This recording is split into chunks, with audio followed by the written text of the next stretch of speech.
Hello, I'm John Humphrey from Land Optics. I'm going to describe today the circumstance that led to the City of New Buffalo discharging its Zoning Board of Appeals for what technically amounts to mis- or nonfeasance. This rare occurrence should be of great interest to public officials who have struggled with the functions of local government in the state of Michigan. This occurred in 2024 during my last 6 months serving as the city's mayor. But the reality is this problem was on my radar since 2020. I ran for elected office on a platform of zoning reform and ordinance enforcement, so these were of course key issues for me throughout my tenure in office. Some brief background. The city of New Buffalo has a census population of 1,800. We have 2,505 residential units, but 70% of all those homes belong to second homeowners and are non-residential. That is down from an historic high of 75% in 2020. I'm happy to say we have increased local residency by 5% in the last 4 years.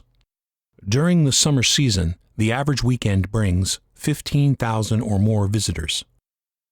Our total population during the season swells between 6,000 and 25,000. Obviously, this huge fluctuation in people and the need to house and manage them puts land use as the very top concern for the city of New Buffalo. The Zoning Board of Appeals is the city's backstop to protect proper land use. Unfortunately, for more than a decade, the city's Zoning Board of Appeals failed to meet that requirement. How and why did this happen? New Buffalo has a very long history of not being very good at managing its land use. I will discuss some of the more notable examples of this in a moment, but let's consider that the effects of land use mismanagement do not always have an immediate effect. It is something that takes time to mature. As the long-term effects of the last 20 years began to materialize in the last 5, the public attention to these issues and how they occurred put a spotlight on many of the current decisions being made by the Zoning Board of Appeals. Since 2020, the ZBA had been on notice to use extreme due diligence in its decision-making process. Yearly training, and recently, Michigan State University's extension program's Citizen Planner course had become requirements. Despite the city's proactive stance with its ZBA, of the 25 variance requests that came before the ZBA since 2021, only 2 of those variance requests were denied, despite recommendations from zoning administration. The City of New Buffalo's zoning administration is made up of the city manager and a contracted AICP certified planner who reviews zoning matters for the city independently. Both recommended that 23 of the 25 variance requests be denied. When ZBA members were asked for an explanation of the practical difficulties that warranted these variances, we heard things like, "We want people to enjoy their property.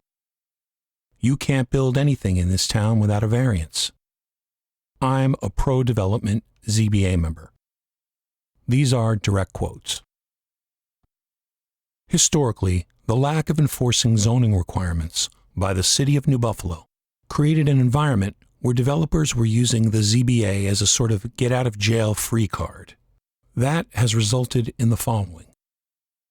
25% of New Buffalo's downtown has been an empty lot since 2008. Variances were given for high-density residential use in what was a central business district commercial block. The development of townhomes and condos here faced a variety of issues, most notably the financial crisis of 2008 that bankrupted the developer. The removal of these commercial buildings should have never happened.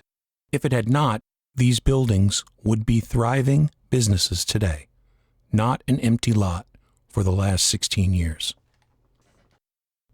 We have 4 luxury homes with a combined market value of over $3 million, but a practical value of 0.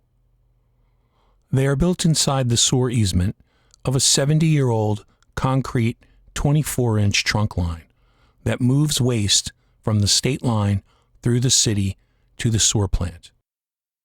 Emergency work on this line, should it be necessary, will result in the total demolition of those homes. These homes are part of a PUD, which by public admission was created solely to bypass local zoning requirements. The homes are buried in a host of sewer issues, including illegal sewer taps and connections. Another PUD, created in 2009 in our Marina district, somehow managed to avoid today's level of oversight from the state's Department of Natural Resources and created luxury housing in our harbor's wetlands.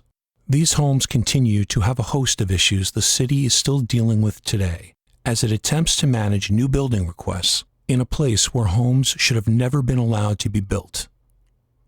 Another group of homes built at the bottom of a floodplain along the Glean River is the next high water lake cycle away from a full condemnation order. These are all results of previous ZBAs or the city's planning commission itself. The Zoning Board of Appeals at the center of our story had their own particular view on land use practices and the role of the Zoning Board of Appeals. Their decisions 23 out of 25 times completely ignored requirements set forth in our zoning ordinance, dismissing standards for setbacks, fencing, swimming pools, and lot coverage. Variances were routinely given in favor of property owners' requests. These will have long-term negative effects on adjacent properties and will undoubtedly create future issues as the properties change ownership. The pivotal moment on this issue came in late July, when the Zoning Board of Appeals tabled a request for a variance on the 35-foot height requirement of a residential property in our Marina district. This is something that should have been immediately denied. The 35-foot height requirement has been the red line for development historically. It is one of the few things that is almost universally agreed on by the residents. Because of the city's long slope to the lake, the 35-foot height requirement ensures a fair and impartial view of the lake for all. It protects the picturesque view of the lake from our downtown. A change from this would be a precedent for a development disaster, and one city council members and business stakeholders were not willing to risk.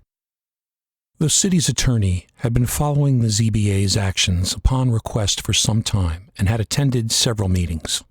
Initial recommendations included direct removal of certain members or requests for letters of resignation. Ultimately, as time went on, it was clear that the issues pertained to 4 of the 5 board members. To limit potential city liability from the public hearings that must occur in order to remove individual members, it was recommended by the city attorney that we discharge the entire board. On August 19, 2024, the New Buffalo City Council assumed the duties of the Zoning Board of Appeals. Since then, they have had 2 variance requests, both which have been denied for the standards of not meeting any practical difficulty. In other words, there is no hardship presented in the request, and the property's limitations were clear at the time of the property's purchase. The actions taken here are highly unusual and were only taken in direct effort to protect the city's land use and promote responsible planning. The Zoning Board of Appeals is a governing body. Its decisions by any aggrieved party may be appealed in circuit court. The City Council doesn't take the responsibility lightly, and its members must commit to the same training requirements and standards asked of the previous members. Whether the City of New Buffalo City Council continues to serve as its ZBA moving forward remains to be seen. But should they choose to create another autonomous entity, I am sure the standards will be very high, or risk history repeating itself.